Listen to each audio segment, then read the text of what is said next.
గౌరవనీయ అనితా వంగ్లపూడి గారు.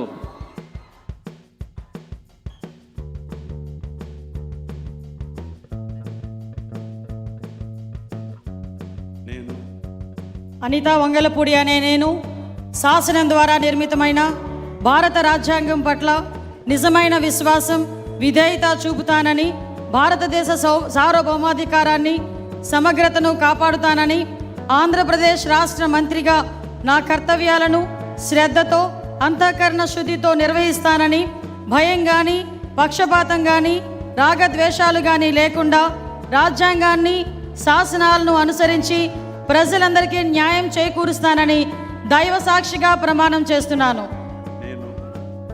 అనితా వంగలపూడి అనే నేను ఆంధ్రప్రదేశ్ రాష్ట్ర మంత్రిగా నా పరిశీలనకు వచ్చిన లేదా నాకు తెలియవచ్చిన ఏ విషయాన్ని, నా కర్తవ్యాలను సక్రమంగా నిర్వహించేందుకు అవసరమైన మేరకు తప్ప ప్రత్యక్షంగా కానీ పరోక్షంగా కానీ ఏ వ్యక్తికి లేదా ఏ వ్యక్తులకు తెలియపరచనని లేదా వెల్లడించనని దైవ సాక్షిగా ప్రమాణం చేస్తున్నాను.